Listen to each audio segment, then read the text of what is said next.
So welcome everybody. Thank you for coming. Before we start the program, I just wanted to thank Brentwood School. We have the head of school, Mike Riera, here, and Jennifer and Azu and the whole team have been terrific. Normally we do this at University Synagogue, but they're under construction. So it's nice to be in an auditorium with an AV system, even if you can't hear me. Okay. And I would just like to thank other people that are with us. We have My Safe LA, who you'll hear more about later on in the year and tonight, if they could stand up. We have our friend, and we have LAPD here, in addition to Captain Heredia, who you'll hear speak. We have Captain Tom. Commander Tom. And of course, Matt Kirk, our senior lead officer, who you see every month. And we also have urban forestry here somewhere. Stephen. And if any of you live on Cantor and saw that big Torrey pine that fell down, Stephen's going to help us out so we don't have this happen again. Thank you, Traci Park, in your office. And for those of you who are guests, this is a meeting for the members of the Brentwood Homeowners Association, but we open it to the community because we all live in Brentwood. And we're lucky enough to have everyone join us and give us important information. So we realize with 350 people, we can't have questions from the audience and we can't have comments, but many of you submitted terrific questions, which you'll hear tonight.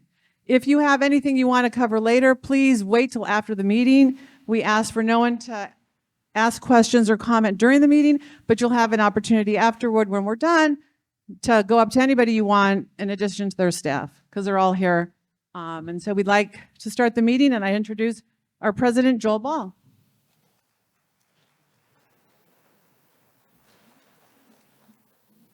Thank you, Thelma. I want to thank everyone, all of our members, for being here tonight and participating in this opportunity.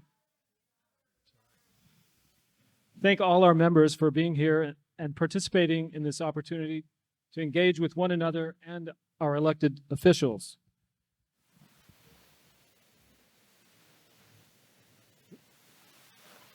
Before we get into our official business, which you'll see here, I want to share a comment from one of our members who responded to a recent survey, and I'm sure many of you can relate. And that comment was, after paying my fair share of ever-rising taxes, our streets are cracked, the local park is in disrepair, I can't rely that the police will protect me, my son's public school won't return my calls, there are mentally ill people roaming my street, developers are permitted to build without regard to traffic and quality of life. Is this the new normal? And our answer at BHA is not when thoughtful, committed citizens work together. We have new leadership at all levels of government, and many of us are encouraged by what we've seen thus far. But it is up to all of us to continue to participate in our democratic process. Your membership in BHA provides an effective method to address our collective concerns. As Thelma said, just last week, BHA helped expedite the deployment of city resources to trim and remove unstable, dangerous trees in one of our neighborhoods. We often hear the question, who's responsible for addressing the homeless crisis in Los Angeles? Is it the city, the county, state, or federal governments? The responsibility is all of ours. And with your contributions and commitment to participate in our dialogue with elected officials, we can move the needle in a positive direction. We expect our government to address the underlying reason we have over 40,000 homeless persons on our streets. But we should remind ourselves that keeping fellow citizens from becoming homeless is an important part of the solution. So please spread the word to your neighbors who are not yet BHA members, because we're more effective when we work together. And this is the slide that some of our comments from our survey reported. And I think those of you who've been members of the BHA know we can make a difference. I'd like to move on to the Los Angeles Wildfire Resilience Alliance, which Thelma mentioned. It's led by My Safe LA and the Los Angeles Fire Department. And this alliance works directly with residents on proper preparation for wildfires and partners with the LAFD and other agencies to create readiness and evacuation training. The Alliance provides education to area residents covering the basics related to Ready, Set, Go, but with localized focus on home hardening, route planning for evacuation, and collaboration between residents. BHA needs every member to participate so that when the next Getty fire occurs, we can all be prepared. BHA will be communicating with our members on how you can take advantage of this resource. The next order of business is our financial report, and I'm pleased to report that our member ranks remain strong and our financials sound. Because we are volunteers, we have no staffing costs, and our expenses consist primarily of our newsletter, our annual meetings, and legal and accounting fees. We provided donations this year to Upward Bound House, the Coral Tree Fund, and the West LAPD Annual Holiday Toy Drive. Our next order of business is the election of our directors. And since there were no other nominations, in accordance with the bylaws, I would like to ask our directors to rise as I call their names. William Babbitt. I'm Joel Ball. Mark Fishman. Kathleen Flanagan. Thank you, Kathleen. Tanya Greenberg. Peter Julian. Donald Keller. Raymond Klein. Emily Loughran. Thank you, Raymond. Marjorie Platzker. Lionel Sanders. Jeffrey Steiner. Thelma Waxman. All members in favor, please raise your hand.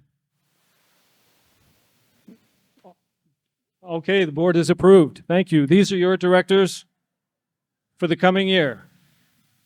And I want to take just a moment to recognize one director who's responsible for making this meeting happen. From getting this venue at the Brentwood School to hostess and securing the attendance of our distinguished guests. She's also the director that works tirelessly each week to answer your emails and produce our newsletters and weekly updates. Without further ado, I'm honored to present the Doing Everything Everywhere All at Once Award to Thelma Waxman.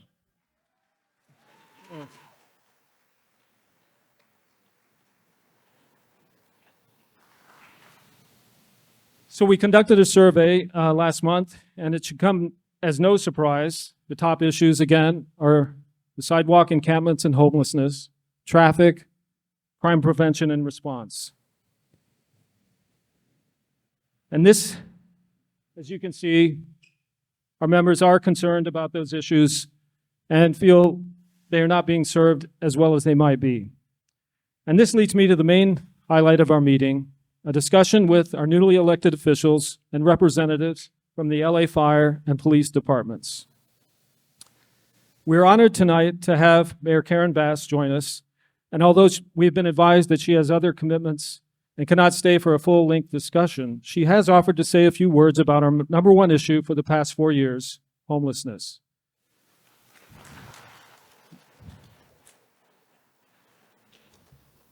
Mayor Bass has made the immediate housing of the homeless a priority for her administration, having issued 3 executive orders that attempt to cut through bureaucracy, one of which is the Inside Safe program, which intends to decrease the number and size of encampments across the city, decrease the time of moving someone from an encampment into housing, increase interim and permanent housing placements, and increase access to mental health care and substance use treatment for people experiencing homelessness. On behalf of the Brentwood community, 2/3 of whom recently asked to hear how we can provide solutions to the homeless crisis, we applaud your efforts, Mayor, and convey our high hopes for your success. It is my distinct privilege to welcome the Mayor of Los Angeles, the Honorable Karen Bass.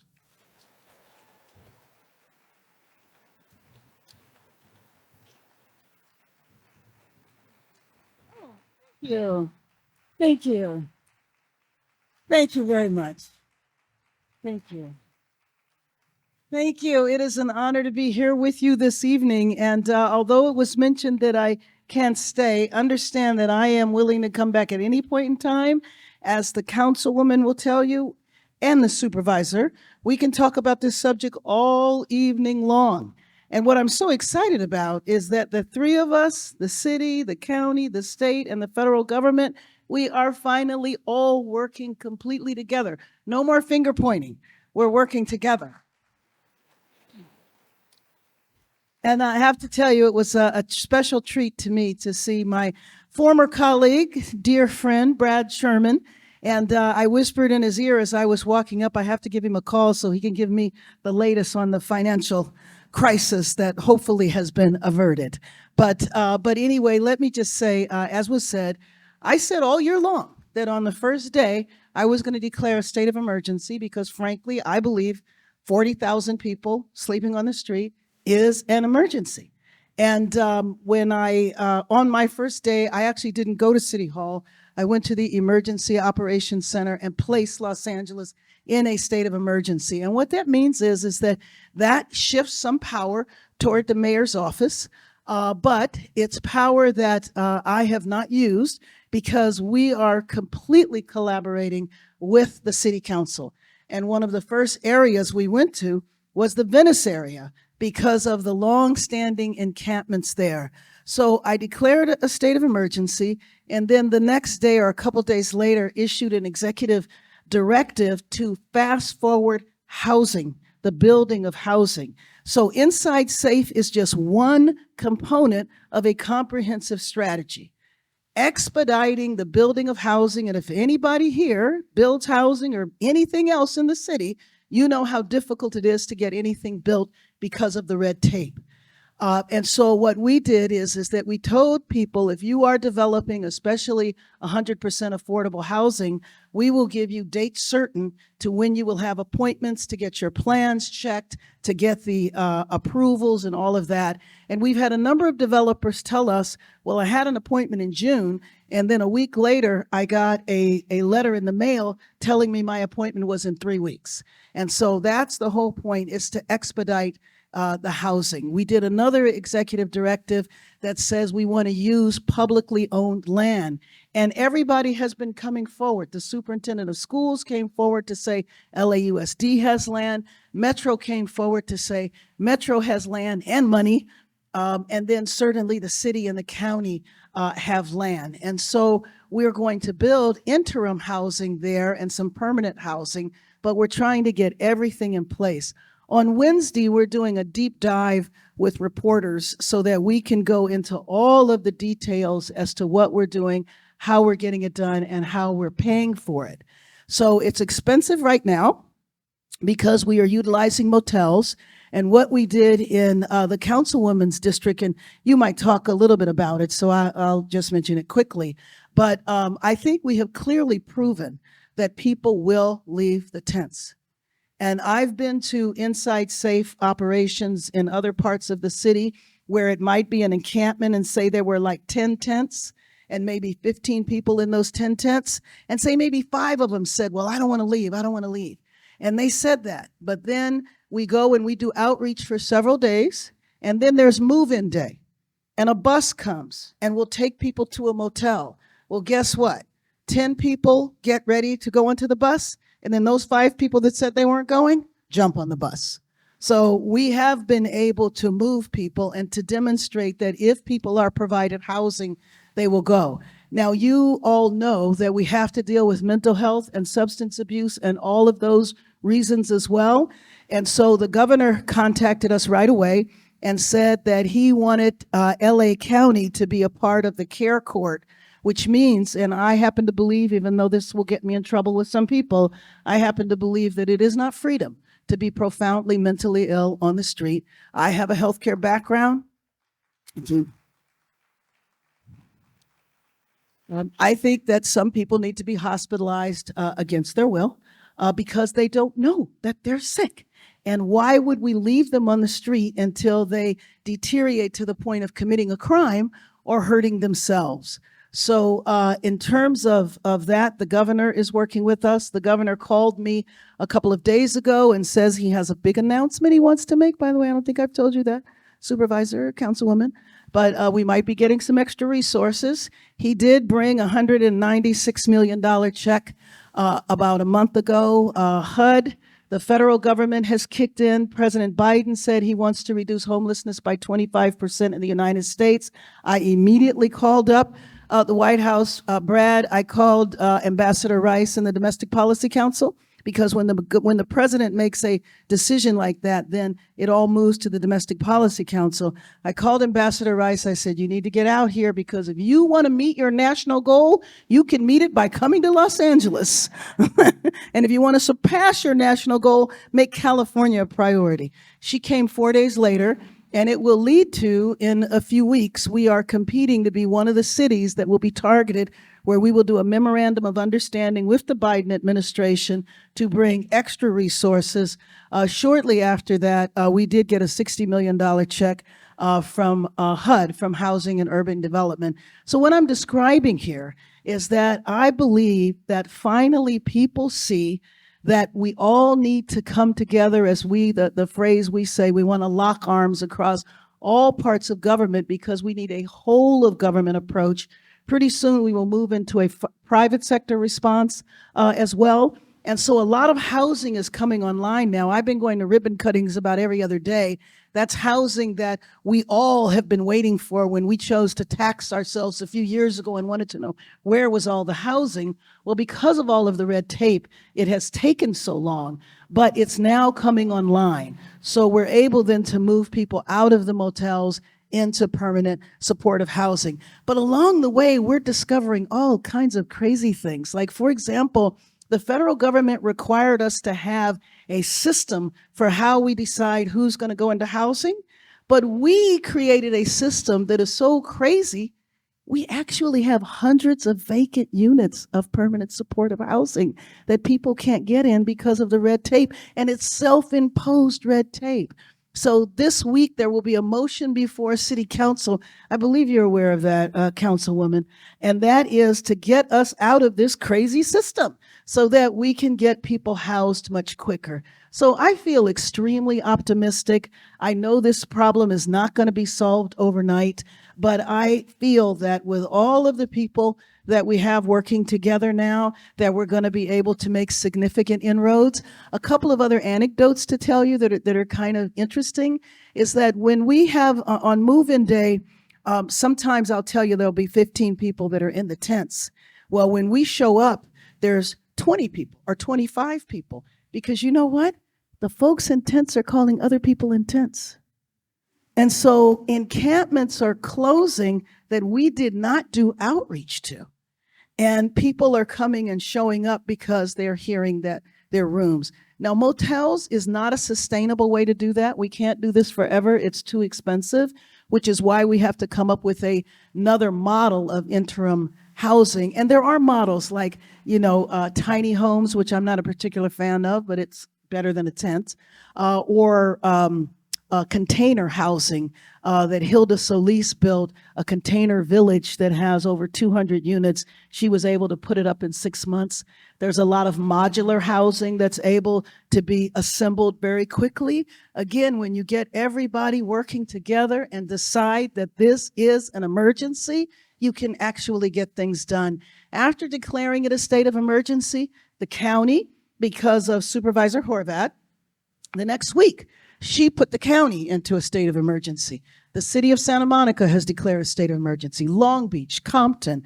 I went to the U.S. Conference of Mayors, and everybody's abuzz to find out what the heck does it mean that it's a state of emergency. So I really feel like things are moving. We've been working with our law enforcement partners. And by the way, I'm very glad to know that Stephen left the hospital. I think he left the hospital yesterday. We all saw the tragedy that happened last week with the 3 officers that were wounded, and I'm glad that all 3 of them are back home right now. Thank goodness. Prayers ransom. So that's it in a nutshell. I did have a fun experience in my second week when I went to the Board of Supervisors, and I've just been amazed at things that people were surprised by. So I went and I spoke before the board, and everybody acted like that was a big deal. And to me, it was not a big deal. One, because although I'm getting to know Supervisor Horvath, the other supervisors, we've known each other for years. And so the point is that there's no reason for there to be this conflict between the city and the county. We would never do anything like that if there was an earthquake or what happens with wildfires and floods. And so I do feel very optimistic that we can get this job done. And like I said, if you ever want me to come back and talk more, I can talk about this all day long. This is why I ran and why I have been very excited. I hit my 100th day on March 22nd. So I do believe that by the time I hit my 100th day, that we will have moved in just inside SAFE alone, close to 1,000 people into housing. Thank you.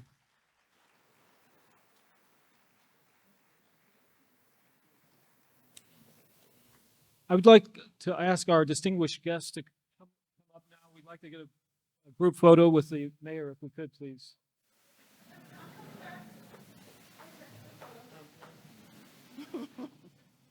Councilwoman Park and Superintendent Lindsey Horvath, Captain Fields.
Okay, at this point, I'd like to, should we wait? Okay.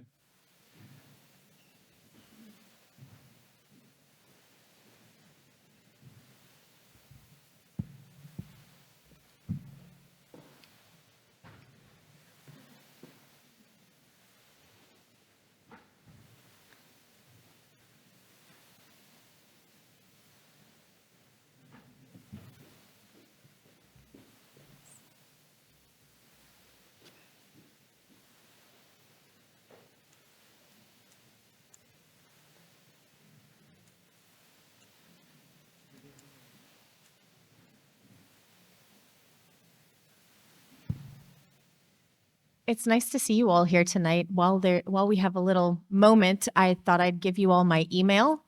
It's my first name, Lindsey, Lindsey, at BOS, like Board of Supervisors, BOS.LAcounty.gov. I know we're expecting an 8 p.m. wrap up, so any questions that we don't get to answer tonight, please email us. We'll make sure to respond. And I want to also acknowledge Austin Sear, who's here with me, who's helping to lead our district, and we're excited to be at your service.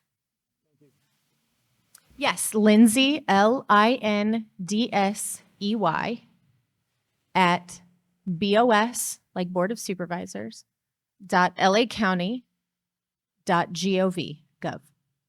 You got it. And so, Lindsey, since you took the initiative, would you like to spend a minute and introduce yourself for us while we're waiting?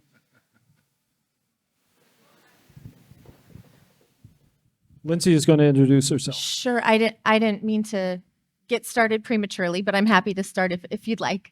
I'm Lindsey Horvath. It's an honor to be at your service as a third district supervisor for LA County, and I'm incredibly grateful for the opportunity to be here with you tonight and to serve in this role. As many of you who know the county well know, we serve more than 2 million people in our district, more than 10 million in the county overall. We are the social safety net for all of the city of Los Angeles, plus the 87 other cities in LA County and the unincorporated areas. So it's a big job with a lot of responsibilities, more than 30 departments, about a $40 billion annual budget, over 100,000 employees that are dedicated every day to doing the work of the county and to being helpful to you all in issues ranging from housing and homelessness, which was a big reason why I ran, to our justice departments, our courts, our sheriff's department, LA County Fire, so many supportive services and social services that the state asks the county to administer. We take care of so many of those issues. We have 3 district offices, and it looks like my verbal tap dancing has been just enough time for the congressman to join us. But I'm very excited to be in this role. Prior to serving on the Board of Supervisors, I served as a city council member and mayor in the city of West Hollywood. So I know that every community and every neighborhood has very special aspects that you want to keep special, that you want to keep protected, while we also are mindful of how we grow and change to have a sustainable future. And I know that a lot of people were concerned, that I might want to turn the whole district into West Hollywood. That is not the case. But I do think that we had some lessons learned there on how to work collaboratively with neighborhoods to solve issues of importance and to work together in creating those solutions. And that's what I'm here to do. And I thank you for welcoming me tonight.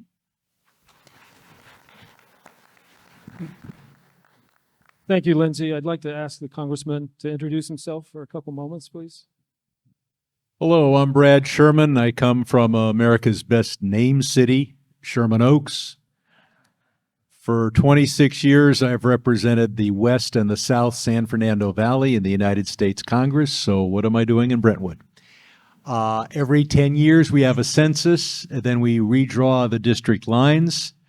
And there's this board that does it. They have a rule. They hate even being contacted by members of Congress. They just do what they want to do.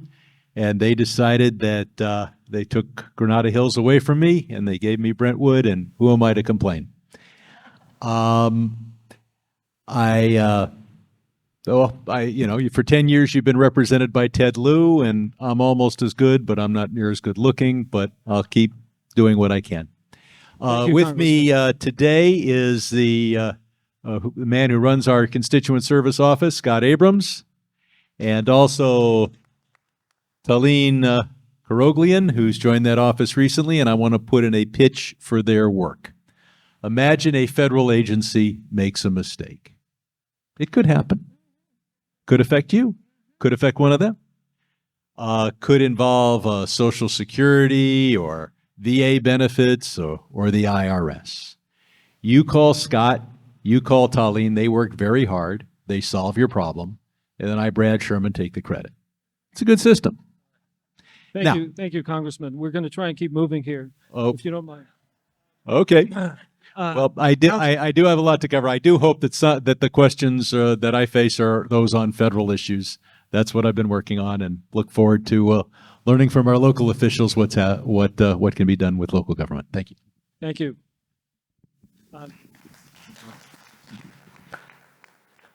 Councilwoman Park, would you say a few words, please? Sure. Well, I just want to thank you for the opportunity to be here this evening. It's so wonderful to see so many friends and neighbors and familiar faces. I think it was almost exactly 1 year ago to the day that the last annual BHA meeting was held, and I was one of 7 or 8 candidates who sat in front of you.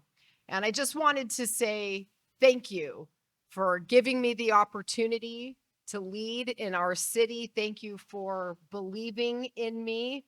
And I just want you to know that serving this community and the city of Los Angeles is the honor of my lifetime. I welcome your input, your partnership, and your collaboration. We have a lot of big challenges here in our city, and there aren't fast or easy solutions to a lot of those challenges. But I do agree with what your president said, that when we work together and we're engaged, we can make the changes that we want to see as a community. I am more than excited to have a wonderful partnership with our new mayor, our newly elected county supervisor, my friend Lindsey Horvath, and our partnership from our public safety partners at LAPD and LA Fire Department. I also want to just introduce quickly and acknowledge your new CD11 team members, Gabby Medina, our new district director, Juan Fragoso, our homelessness coordinator, Jacob Berman, my senior advisor, who serves as a liaison to our public safety partners, Jamie Page, our communications deputy, and Michael Amster, who is the field deputy for Brentwood. One final thing, if you have not had an opportunity yet, you can go to the new CD11 website. That is councildistrict11.lacity.org.gov something. You can Google it and it will pop up. My contact information, all of your CD11 team contact information is there, and you can sign up to receive our weekly newsletter, which I send out by email on Saturday morning, that is just chock full of information and updates about things happening at City Hall to keep you informed. So thank you again for the opportunity to be here. I'd like to now ask Captain Richard Fields, Deputy Chief, I should say, Richard Fields of the Fire Department, to say a few words. Thank you very much. As mentioned, my name is Richard Fields, and I represent Los Angeles City Fire Department, represent our fire chief, Kristen Crowley, and the close to 700 men and women that serve the West Bureau. And that covers ground all the way from LAX, including communities in Mar Vista and Venice, as well as West LA, all of Hollywood, and then the communities that straddles Sunset Boulevard all the way down to the water. As the Councilwoman mentioned, and I echo her sentiments, it is an honor, first of all, to represent the men and women who actually serve you day in, day out. I don't get the joy of jumping on a fire truck anymore, but it is a joy and an honor to represent them. And it's also an honor to be sitting in this seat representing the fire department's commitment to our community. As mentioned, as great as our fire department is, arguably one of the best in the world, certainly in this country, but we are limited in what we can do. We cannot fix everything. We don't have the answer for everything. But as the mayor mentioned, the commitment to collaboration is key to our success. Being here with you as our community collaborators, we expect, need, and rely on your engagement to help us address the issues that face all of us as a community, as a city. And so it's a real honor to be here to represent the fire department, and look forward to future opportunities to collaborate with you, and certainly to be able to answer some of your questions this evening.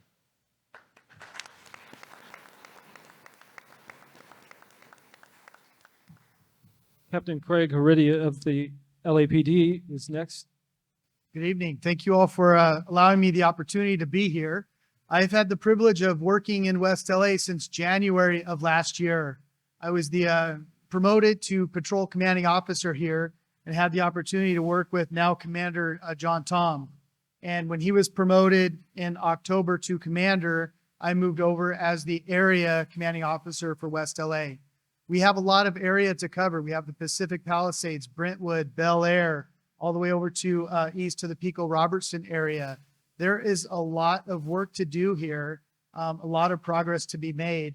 And I mentioned just a few moments ago that I was encouraged by Mayor Bass's words, by Councilwoman Traci Park's partnership. And I couldn't be more proud of the relationship that we've already begun to build with her team. I've had the opportunity to work with Juan Fragoso when he was with Council District 13. And I've been super impressed with all of your hires and encouraged with their responsiveness, how they are contacting us and we are contacting them. We are working collaboratively, as Chief Fields mentioned just a minute ago, for public safety. There are a lot of quality of life issues that need to be addressed because people feel unsafe. And Brentwood is, I have some statistics that I could share, but the crime is relatively low in comparison to other portions of the city. But the reality is, if you are the victim of a crime, or your neighbor or a friend or a family member is a victim of a crime, crime is up for you, right? And so that is our challenge. And I've been, I was trained early on in this profession that one crime is too many. And so we need to be super responsive to every crime, investigate it, look for cameras to capture people who may have committed the crimes, look for license plates, and follow up on every lead. And that is my commitment from West LA. We have about 250 officers, detectives and officers that are assigned to West LA. It's 65 square miles. And we don't have as many officers as I would like, but we are doing our absolute best with what we have. And we are being very strategic with how we deploy our officers to make sure that we can be everywhere that we need to be and to respond quickly with such a large geography to cover. So again, thank you for allowing me to share a little bit, and we'll answer questions, but I will also stick around after this meeting. So if you have an unanswered question that is law enforcement related, I'll be happy to have a conversation with you. And if I don't know the answer, I will find out and get back to you. Thank you.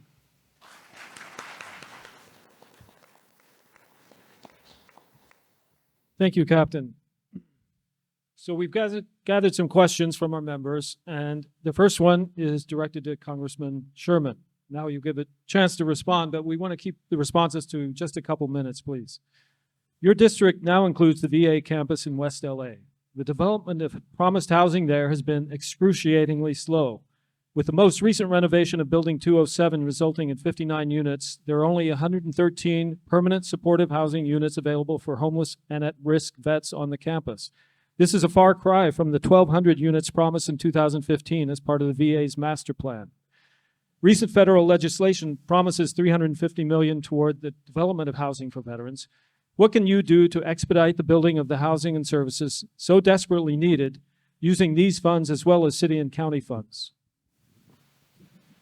It's simply outrageous that for decades, property that was dedicated to the veterans has not been used exclusively for veterans.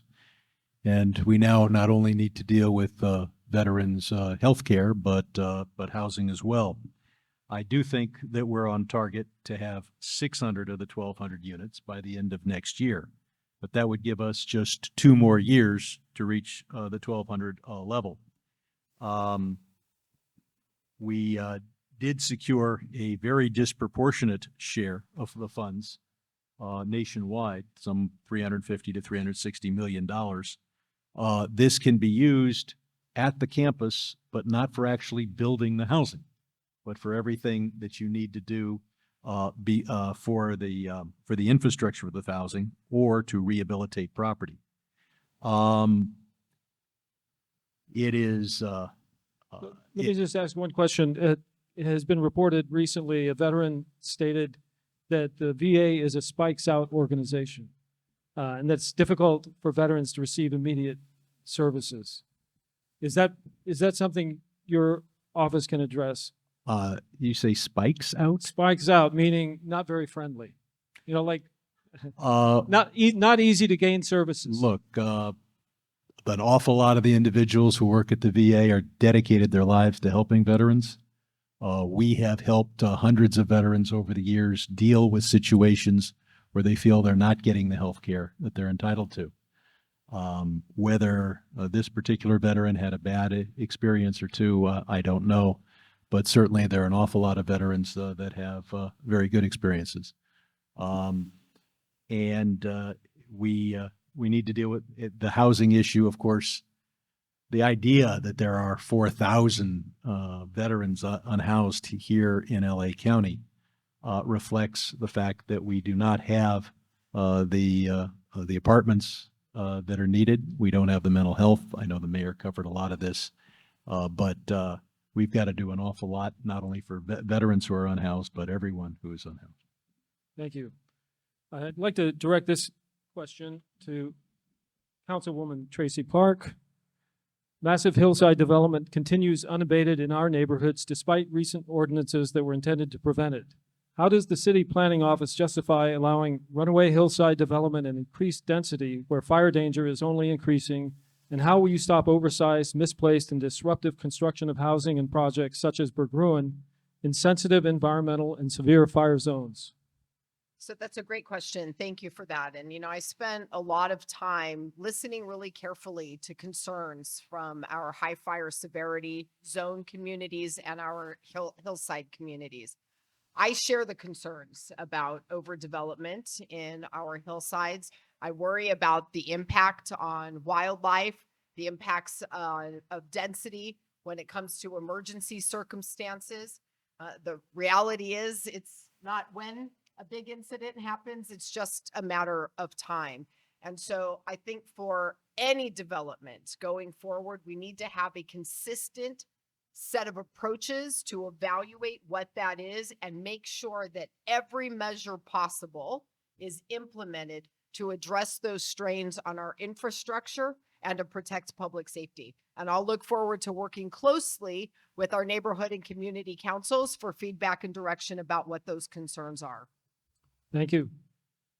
Next question is directed to Supervisor Horvath. Anna Scott, a reporter with KCRW, observed that the city and the county play the blame game when it comes to providing services and housing to those residing on our streets. She states a patchwork of organizations where one does outreach, one does housing, one does healthcare.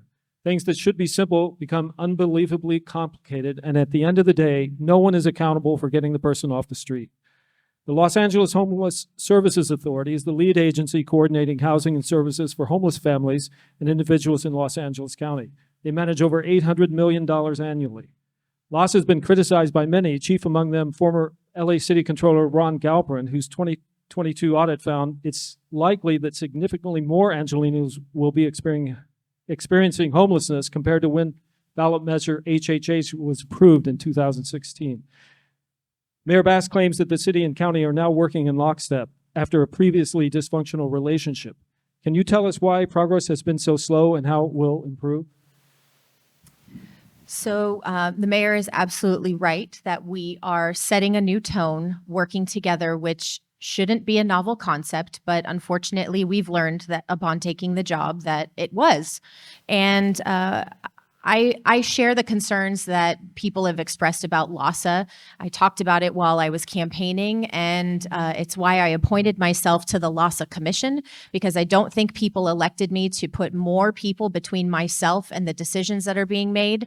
I'm sitting now at the table of decision-making of LASA, where I learned, among other things, that it could take up to 140 touches on a contract before it was finally implemented, from approval to money actually getting into stakeholders' hands.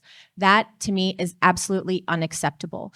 It is dysfunctional, and it doesn't mean there aren't wonderfully talented people inside LASA. We just have to make sure that it's a system that makes sense and get people working together, which is why the city and the county both declared states of emergency to cut through the red tape on hiring, on contracting, and making sure that the services and support that people are paying for in terms of your taxes, the things that you voted for.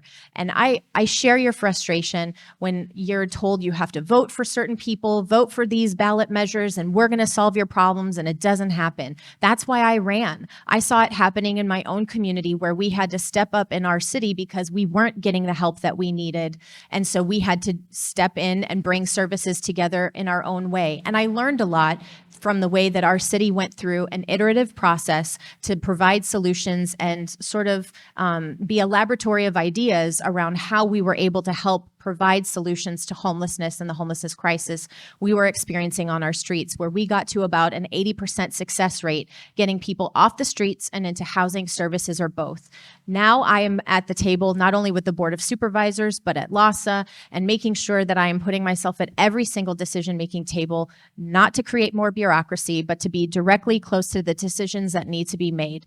And one thing that we will do during this state of emergency, in addition to addressing the moment and the crisis on our streets, is stand up a new governance structure as it relates to homelessness, so it does make sense, so you can instead of seeing finger pointing and the blame game that has happened for far too long, that has contributed to the problem on our streets, actually result in more people getting off the streets, but more importantly, getting the help that they need to stay off the streets. And the inside safe locations that the mayor talked about are coordinated with county services. So when people come to those, whether it's a motel or whether it's a housing site, county services are on sites. Department of Social Services is there. Department of Mental Health is there. And those coordinated services are integrated into how the Inside Safe program is working, so that way people are getting the help that they need from day one. That kind of integrated service is what people expected, I think, all along. It's disappointing once you get on the inside to see how it wasn't working that way. But to the mayor's point, it is heartening to see that that we're able, when all of us are willing to work together, to cut through the bureaucracy that held back solutions for so long and instead see the progress that needs to be made. And while I know that it has been a long time coming, I think you will see a lot more change happening in the near term. Thank you. Next question is for Deputy Chief Richard Fields. It's been reported that the fire department responds to a disproportionate number of calls involving the homeless, since oftentimes the only way for them to receive care is through 911. The County Mental Health Department instituted a pilot mobile mental health program called Therapeutic Transportation in 2018. But as far as we know, this program operates out of only 2 city fire stations. Would a citywide implementation of this program help?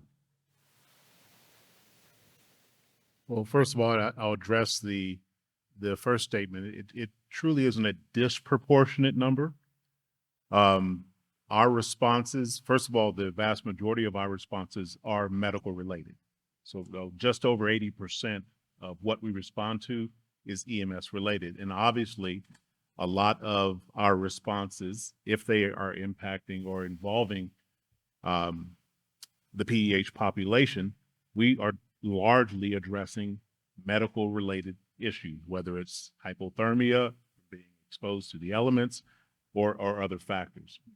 So it isn't as, certainly has increased. So I think we looked at over the last couple of years about a 27%. The PEH population represents about 27% of those calls. So our call volume has gone up, but it's not disproportionate. So when you talk about the therapeutic vans, again, that is a collaboration. That takes a lot of discussion, a lot of coordination. And one of those resources is actually in my bureau. But the people that they have staffing those don't work 24 hours a day and have limited ability to maybe respond to a 911 call. We are very metric driven. We use the data to look at how we're performing and to see how resources that we put in place are performing to solve the problem. Not just that they are there, but how are they impacting or driving toward a solution. So we would use the data to tell us whether or not a citywide implementation of that would actually be valuable. But again, those therapeutic vans are not a city resource. They're not a fire department resource. They are a resource belonging to LA County. So it would require collaboration between the city and the county to determine whether, not only where they are placed in the city, but then a deployment model that truly has an impact on the problem. And so if we go out and are initially addressing something that's emergent, then transporting of that person to the hospital may be the most effective solution to the problem, and not the services that the therapeutic van may be able to deliver. Thank you. The next question is for Captain Heredia. Last year, the Homeless Outreach and Proactive Engagement Program, HOPE, involving 45 officers and 4 sergeants, was disbanded due to budget cuts. Is this still the case? And if not, will something replace it? So the reality is, yes, the HOPE teams have gone away. And just to give you perspective as to staffing levels, in 2020, we had about 10,000 sworn officers for the entire city. The pause button was pushed on hiring that year. And here we are 3 years later now, and we're down to 9,200 officers. That's 800 officers fewer than we had just 3 years ago. And so the reality is we can't do as much as we did then. So we have to prioritize. So those HOPE teams were disbanded. Officers were sent back to divisions, specialized divisions that were doing fantastic work. Their staffing numbers were reduced as detectives and officers were returned back to geographic stations such as West LA. So we can, follow up on investigations and respond to calls in a timely manner. Our number one mandate is to respond to calls for service. So realizing that has had a negative impact because those HOPE teams were very good at what they did, offering services and resources and working with agency partners. We have a small unit. We have 4 officers in West LA that focus on our people experiencing homelessness. And so we have done a similar thing here in West LA on a smaller scale. It's not a HOPE team, but we do have officers that specialize in outreach and work with our partners. In addition to our senior lead officers, we have 7 of them. Matt Kirk is the senior lead officer here for Brentwood, working 8/8/13 every day. And he, focuses on those problematic encampments and the homeless issues that we are having. And again, it's going back to, looking at where the crimes are occurring to have that public safety nexus. But we are doing the absolute best we can with what we have. Retention recruitment and retention are serious problems, not only with the LAPD, but throughout law enforcement, all around California and throughout the United States. It is tough to recruit when we have incidents that vilify us, and it's hard to recruit people who want to come into this profession when it feels like you're getting second guessed on everything that you do. And I can understand that is the reality, and I hear that from our officers. But what I am encouraged by, because I always try to keep positive, right, is the amount of people that are here tonight. I've worked in other parts of the city, and I felt like I was working for the community.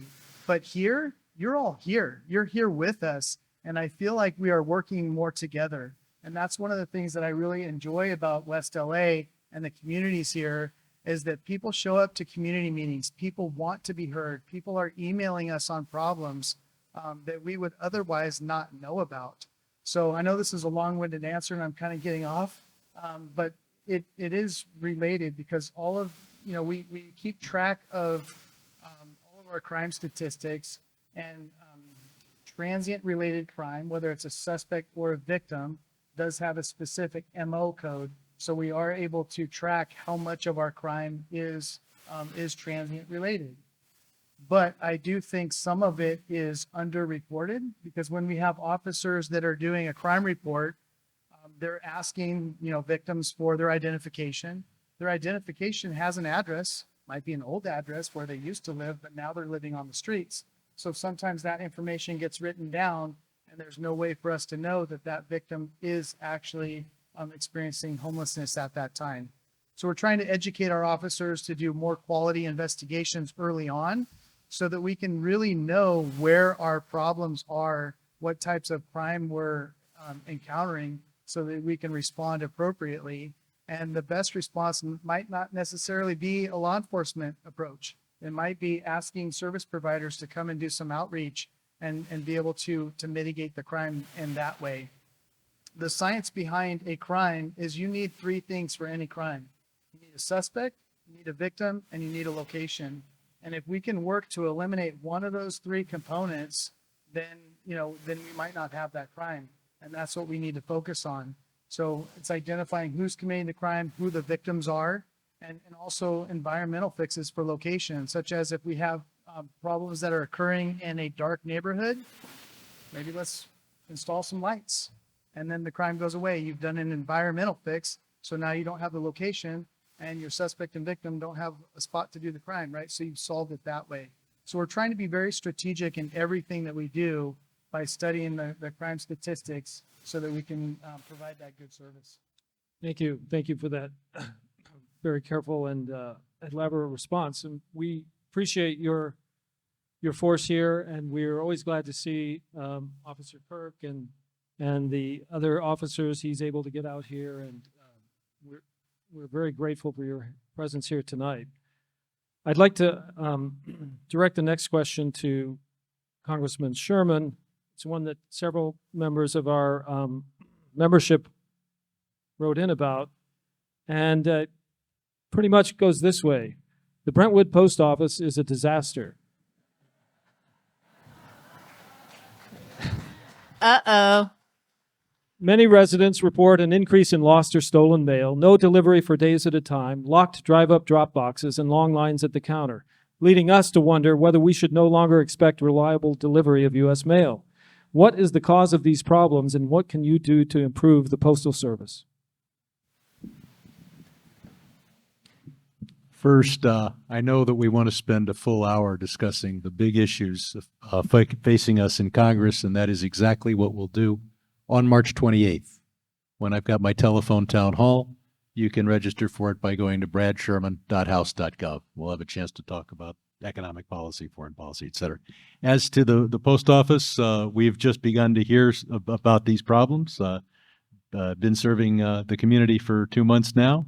We have ironed out some individual problems, and we have been in touch with the West LA supervisorial office that oversees Brentwood. But we've certainly heard the problems, and if you've got particular problems, you'd want to give us a call, let us know so that we can iron them out.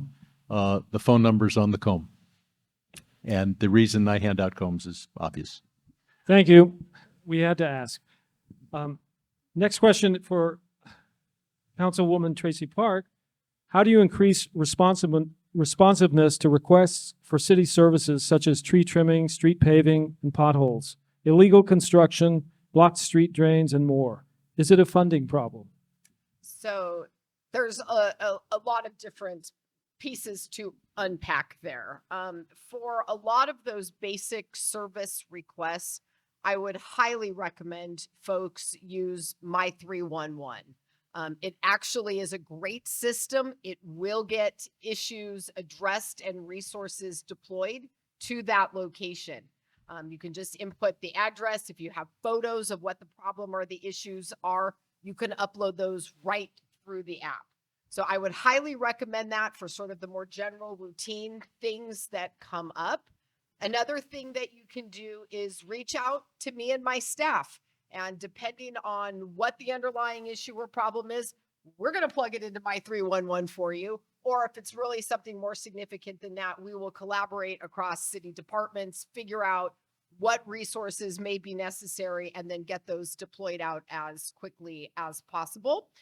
There are oftentimes multiple jurisdictions that may have responsibility for resolving a particular problem. It may be our urban forestry department working directly with street services, where we need a collaborative approach. So we are happy to manage through some of those larger scale issues, but those are the resources that are in place. And like I said, my staff contact information is all on the CD11 website. So if you need to reach out to us, please feel free to do that.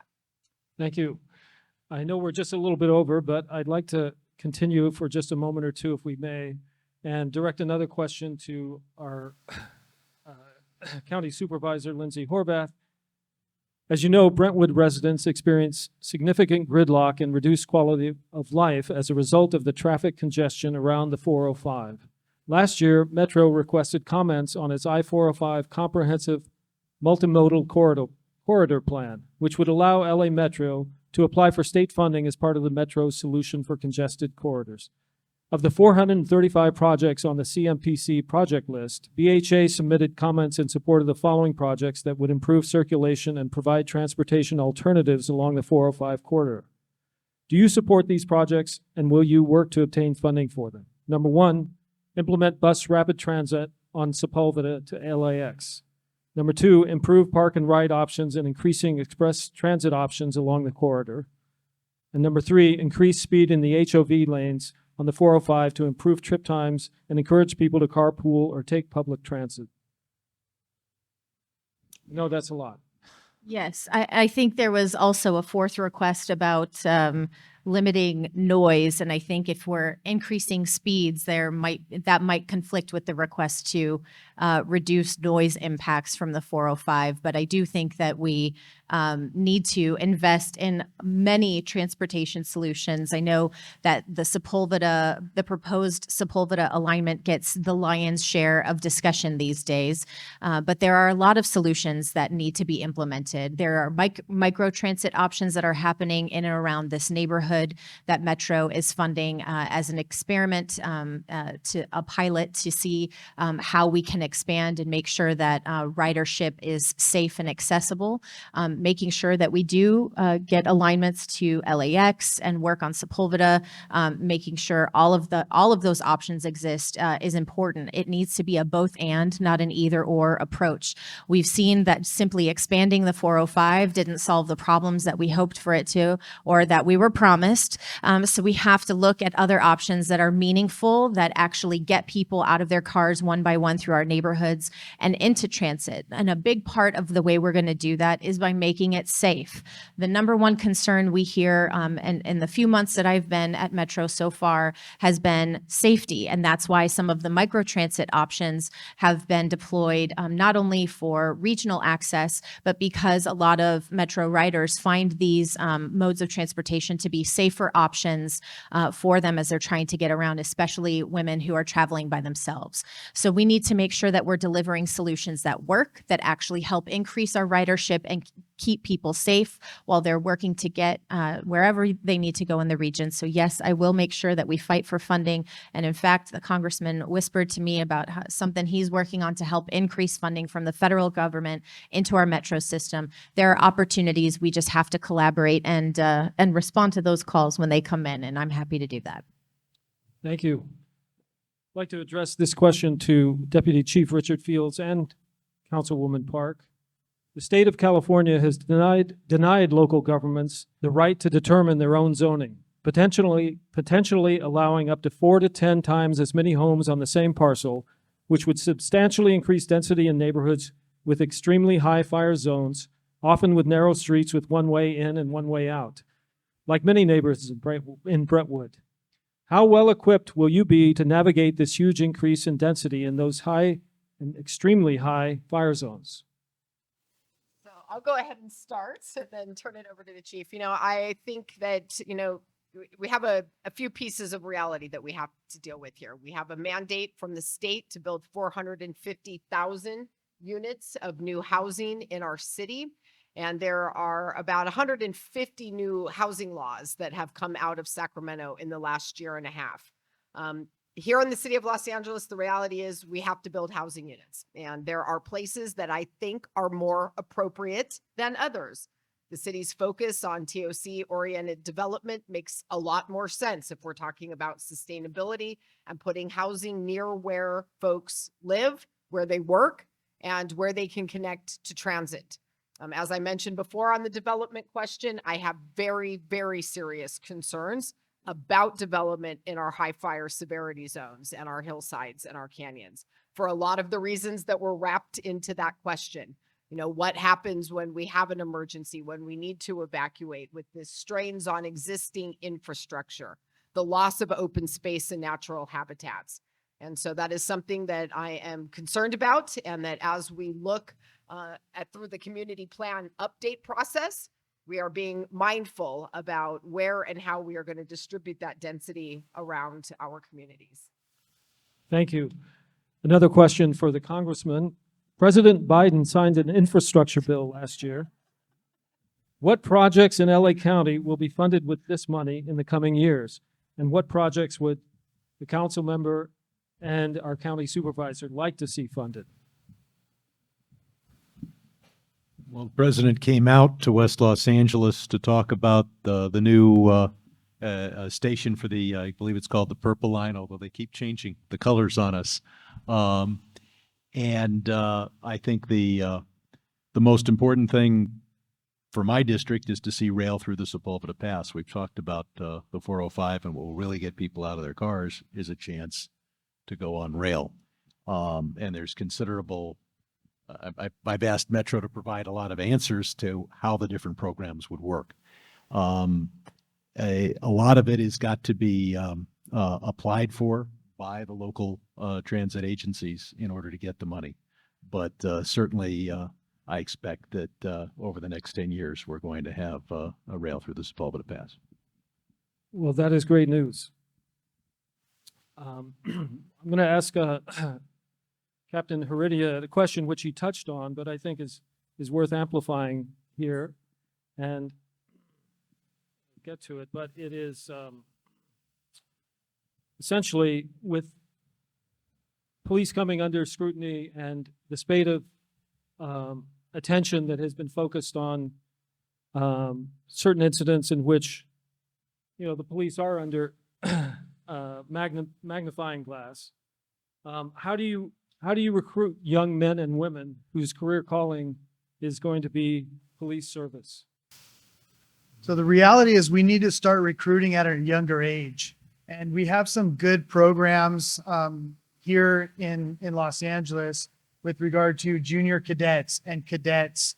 And we have a program that's called POP, where we have, these kids are able to go to schools, get college credit, and earn their AA. So those are good feeder programs into the LAPD.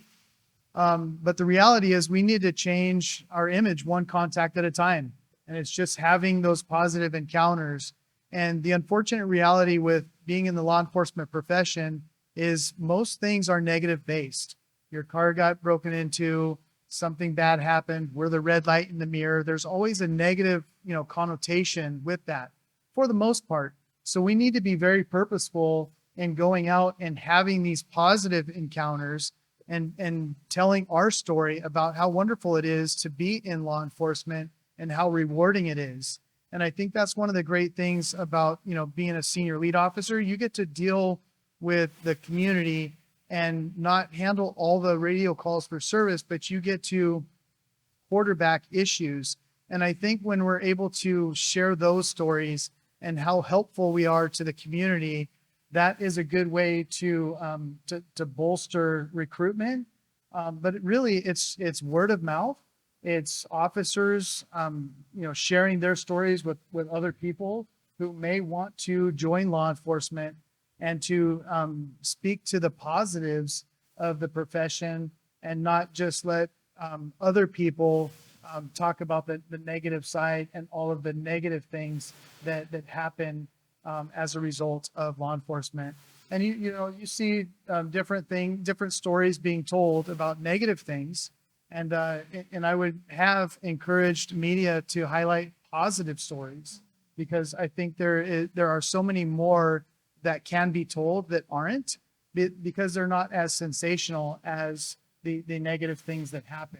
So we do unfortunately get quite a bit of negative media, but by and large, the vast majority of people who joined the law enforcement profession are good people that are trying to do a great job. And I heard one of the captains that I worked for years ago, he said that we are imperfect people trying to do a perfect job. And that resonated with me, because that's true. We are hired from the human race. We are flawed. We do make mistakes. But most of them aren't criminal. But we do hire from the human race. So you are going to have your good, bad, and different. But the reality is, by and large, the vast majority of all of us are good people who have families. We're married, we have kids, we have nephews and nieces, and we're just normal people who happen to be police officers. So I think if we can share that, then I think we would be able to recruit. Thank you.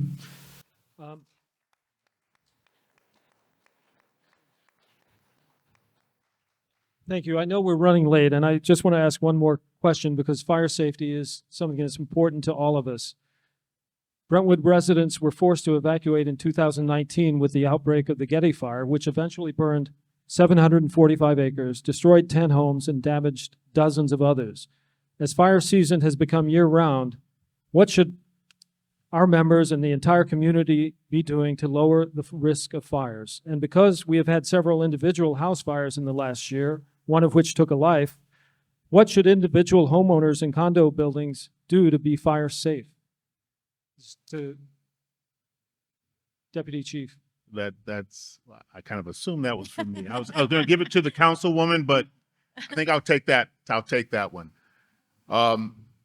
Again, going back to the absolute need to collaborate, right? We are your first responder. You call 911, we're coming. We're going to provide the absolute best service that we can. But the reason we're so good at what we do is because we train to it, and we're constantly trying to perfect that piece.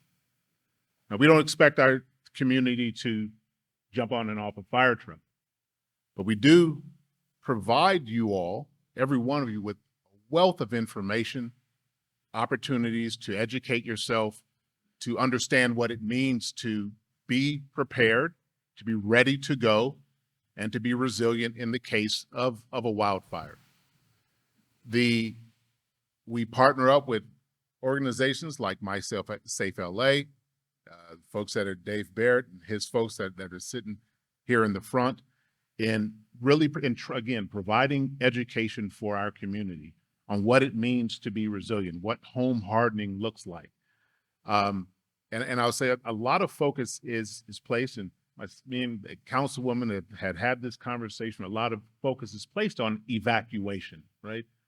And understanding that is only one tactic that the fire department may use to ultimately protect the public.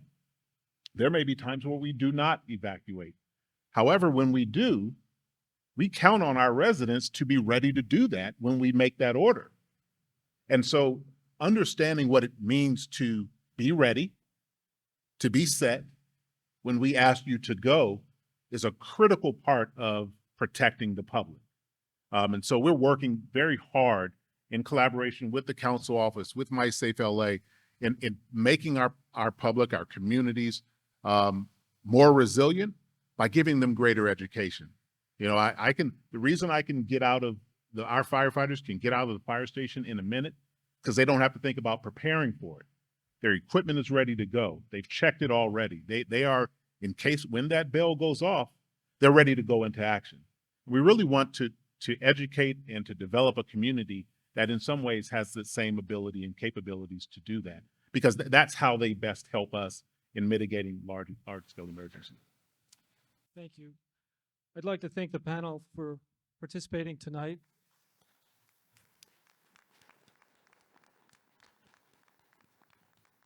And thank all our members for joining us at the meeting. And listen, be aware, we are going to be talking about MySafe LA in the future. Thank you.